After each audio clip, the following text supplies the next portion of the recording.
welcome to another YouTube video. Today we're going to be discussing what I personally want to see in the Batman Part 2. Now I know that not a lot has come out about it. All basically we know is Matt Reeves is directing it, Robert Pattinson is in it, and it's called The Batman Part 2. If you could tell, I'm a huge Batman fan. I got like a ton of Batman memorabilia around here. But before we get into that, I'm gonna read a couple quick life updates real quick. Let me take off the mask. For one, I am back at my house, like where I grew up. I moved out of that dorm, and I am going to be moving into an apartment soon. I haven't really built up any confidence to record videos here, had a whole lot of inspiration, you know, but due to my family living here and everything. But I've wanted to make this video for a while.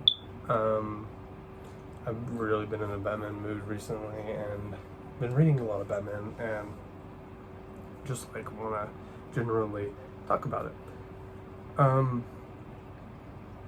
So that's why I'm making this video. I also just missed uploading the videos. But when I move into the apartment, hopefully I will have that motivation to keep uploading videos and stuff, since I will be having more time on my hands, and I'll be able to read comics more, watch more comic book stuff, and all that jazz, and be able to upload here, maybe start streaming some more on some video games I play with Kai and everything. But for right now, this is just what we got. So let's get into the video. I really loved the original The Batman with Matt Reeves and Robert Pattinson. I really loved it. I thought it was amazing, and I really think it did something that a lot of Batman movies and live action shows have really been hard to recreate. I think that giving Batman that huge character development, like he is, like you watch the movie in the beginning and you're like, this is not Batman. Like Batman doesn't do this. Batman has trouble like having a duality between him, but it's not this bad. It's super bad in this movie, and it's amazing. And eventually, at the end, he realizes that he can't just be one thing. He has to take care of people he loves. Like he has to accept that he loves people, like Gordon and Alfred. Those are the two people he cares about. It is character development, but I would love to see it expanded more in the second movie. It's a wonderful movie. I think the beginning, like 15 minutes of the movie, amazing, wonderful. The last 15 minutes are awesome. And everything in between is also super good.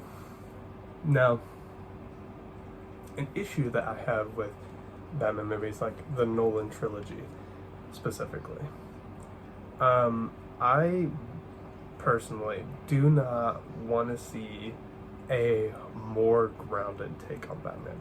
I really think that's dumb, frankly. The reason Marvel is so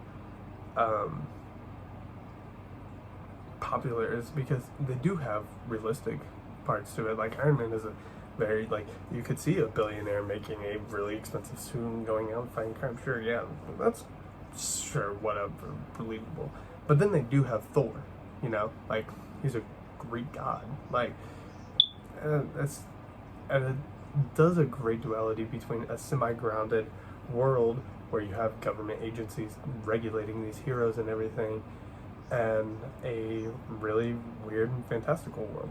And that's something that Batman doesn't do a whole lot in most versions. Like the Batfleck version, as much as I do not like Batfleck, it did something that I loved, and it was with his suit. I think Batfleck has by far one of the best Batman suits, because it's not realistic, because it's not armor, you know. You look at it and he's getting shot and you're like, how? Like how he looks like it's just morphed like cloth. How is he not dying from it? And it adds a fear factor to Batman, and I really love that. Like in the comics, where he is just a force of nature. Like people. One of my favorite scenes from any media is the first crossover with Batman the Animated Series and Superman the Animated Series, where the Joker says to Lex Luthor, he says, if you pay me like, I don't know, what, $6 million, I don't know, whatever it is, if you pay me that money, I will kill Superman. And Lex Luthor points out, he says, you can't even kill a mortal man. And then he grabs Lex and says, there's nothing mortal about the Batman, or some shit like that. And it is it's so crazy that like the Joker, like somebody who he's fought several times, believes there's nothing mortal about Batman. Like he's encountered him several times, conversations with him, but he still does not believe he's mortal. And I want that for Matt Reeves' Batman. I want that comic book like scariness to Robert Pattinson, and I feel like that we're kind of not going down that route, but I would really love to see us go down that route, like with some like supernatural villains or some like really kind of out there villains, like Clayface. Personally, I think Clayface is a wonderful villain from Matt Reeves' Batman. I think he'd be a super great villain if you're going for a detective story. What's better than a serial killer who can shapeshift into every freaking person in Gotham City and pretend to be anybody, and an actor on top of that, so he can play into the role of that. Like, what more of a perfect villain would that be?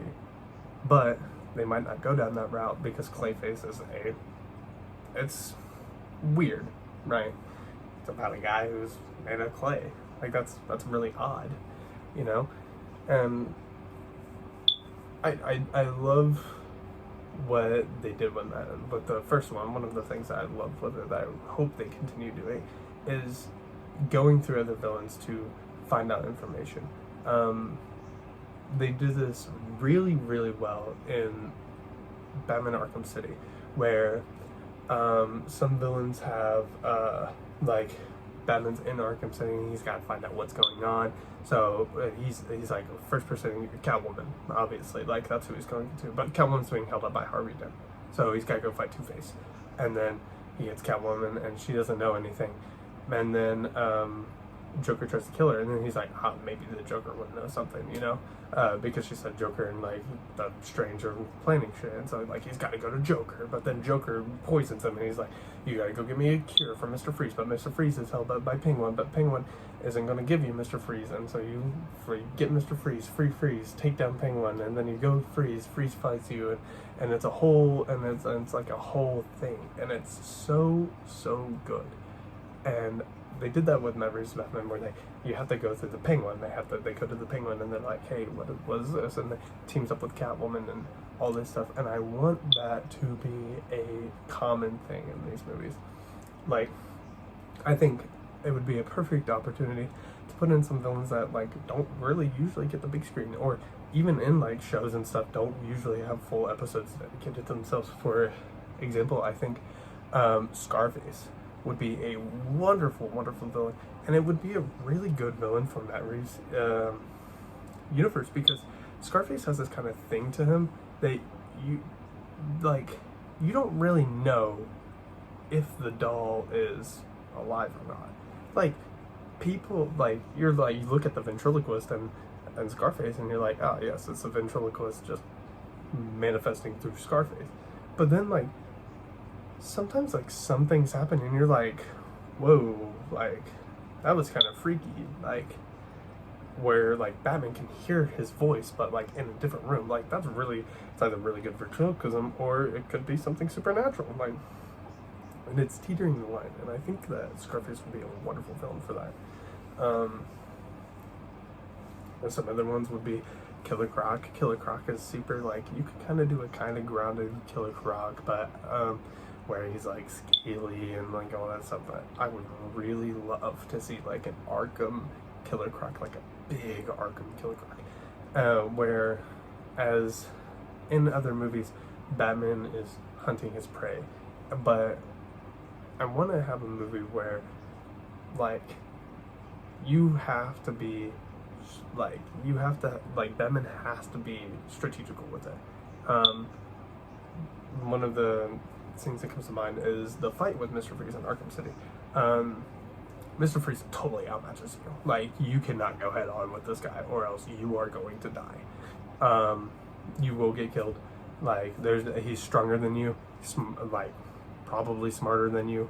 He's got a freeze gun. I mean, he's bigger than you. I mean, like, what are you gonna do? Like, you're Batman, but like, what are you gonna do? So you have to go out to all these different advantages, and like, you have to hide in the grates, you have to go from above, you have to sneak up behind him, you have to like do all this stuff. Like, which one are you gonna do, right? And like, you're outskilled, like there's nothing you can do. And that like one of the things with Bane. Bane is super smart, super big, but so you have to take down Bane really strategically, right? Bane is another one I'd love to see again. Though I don't want Dark Knight Rises Bane. I want a Bane who wants to kill the Batman. That is like what he wants to do. Oh god, I can't think of the comic, but the one where it is, it shows the differences between Bruce losing his parents versus Bane losing his parents, right? You know, it's like, it's a dichotomy between them. Like, they're the same person, but they've fallen on the other, but one had money and one was in a prison. Like, that's the difference between them, right? And it's an interesting dichotomy between the two that I feel like could be explored a lot in this wonderful universe that he's creating. But the main thing I really want for the Batman 2 is for them not to go into that realistic route. I want them to get wacky with it, you know? Like I don't think Batman's a super funny character, but I do think you can go wacky, but also not, like, be childish, you know? But, like, Batman is for kids, after all, like, whatever, but, Matt Reeves seems like he's gearing toward adult audiences, and so I think you can go wacky and gear to adults anyways. Overall, what I would really want in the Batman 2 is basically The Long Halloween. For those of you who don't know, The Long Halloween is a graphic novel which is it's a Batman graphic novel, and it's about the Holiday Killer. And there's this killer going around killing the Falcones or the Maronis. I don't remember. There's a gang war between them because they think they're killing each other, but we don't really know who it is and all this stuff. But Batman thinks it's the Calendar Man because it makes sense. He kills people on the Holiday Killer kills people on holidays. Surely it would be this other serial killer who would kill people on holidays. The problem is he's in Arkham and he hasn't been out, so they think it's a copycat, right? And this is the comic that has the downfall of Harvey Dent, where he turns into Two-Face and goes missing and all this stuff. And it's a super wonderful comic, and I super love it. It is my second favorite Batman comic, or maybe my first, really depending on the day. I think Matt Reeves, the Batman, did a wonderful job of taking inspiration from Batman Year One, and I think that it would do an amazing job of taking inspiration from Batman Long Halloween. And to add another reason why I think they should do a Batman Long Halloween version of this character is Batman Long Halloween has a sequel. It's called Dark Victory. But the reason I want it so bad is it has Robin in it. And I mean, I'm a sucker for Robin. I really am. I love Robin. Like, Nightwing is one of my favorite heroes. Like, you ask me, like, who my favorite heroes are, it goes Superman, Batman, Nightwing. Like, it's literally just, boom, all down right there. Love Nightwing. I love Dick Grayson. And I love all the love that Dick Grayson gets. But I don't want to just see Dick Grayson. You can easily go do Dark Victory, and or maybe something like maybe Robin Year One or something like that. You don't have to do Dark Victory. You can do a different story with Robin. I just think Dark Victory, since it's a sequel to The Long Halloween, would be a perfect setup for the Batman Part 3. And you can go further on with this. There's always stories and comeuppance that have a very progressive way to tell the story. Like, there are several different ways. You don't have to just read like a single Batman run, because you can read several different graphic novels that you can fit the pieces together. Yeah, it's a different art style. Yeah, it's like nothing is referenced between them besides sequel ones like Dark Victory and Long Halloween. But you can read like Batman Year One, Batman The Long Halloween, or Batman Year One, Batman The Man Who Laughs, Batman The Long Halloween, Batman Dark Victory, Batman, what do we think, like Killing Joke, you can do